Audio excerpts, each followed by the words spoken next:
नमस्कार दोस्तों, स्वागत है आपका A to Z स्टोरीज अद्भुत ऑफिशियल पर। साधु संत फकीर गुरु रहबरों की सदा ही जय जयकार। सतगुरु कबीर साहब के बचनों को जो पढ़े सुने गाए, उसे जिंदगी को जीने के तरीके आ जाते हैं, वो सफलता की ओर बढ़ता जाता है।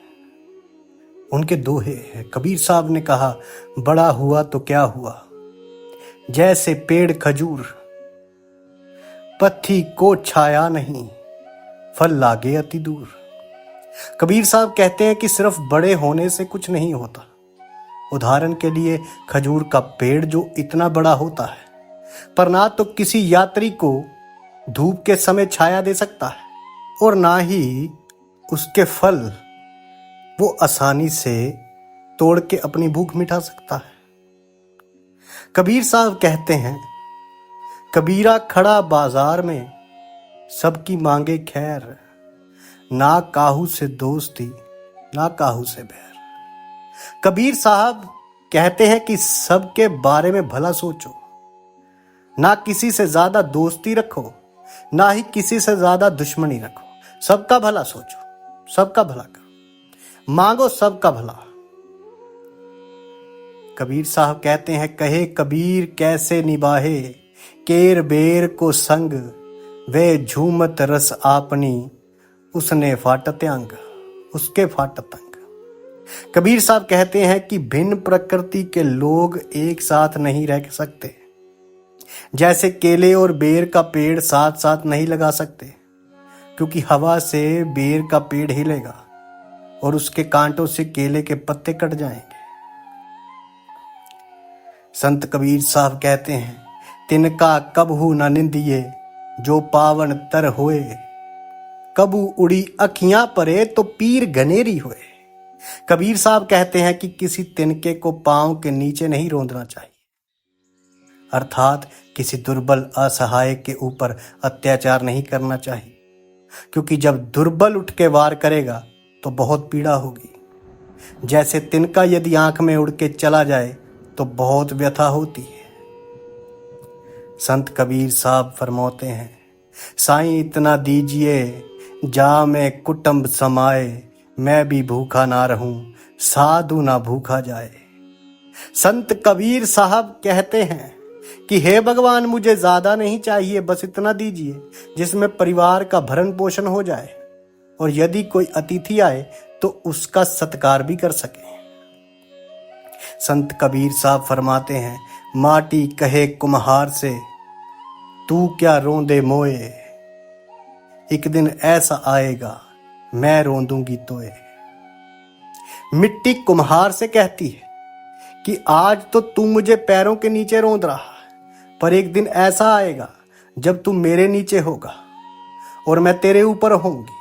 अर्थात मृत्यु के बाद सब मिट्टी के नीचे ही होते हैं।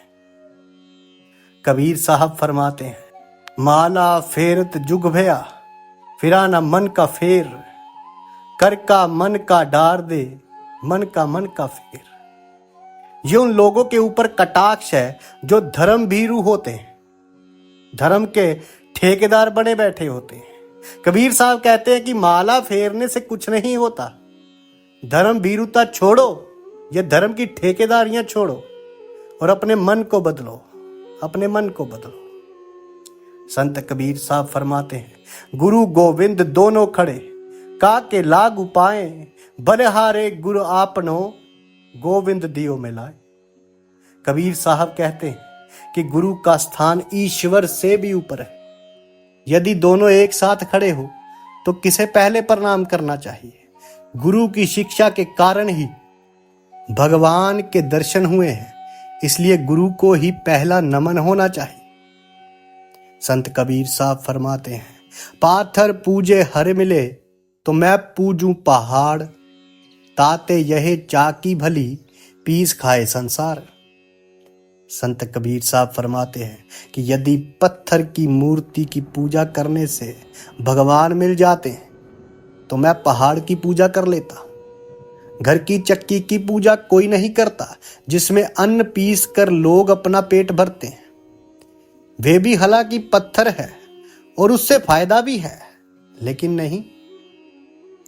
संत कबीर साहब फरमाते हैं, दुर्बल को ना सताइए, जा की मोटी हाय, मरी खाल की सांस से लो भस्म हो जाए। कबीर जी फरमाते हैं, किसी दुर्बल या कमजोर किसी को समझकर उसको नहीं सताना चाहिए, क्योंकि दुर्बल की हाय या शराब बहुत प्रभावशाली होता है।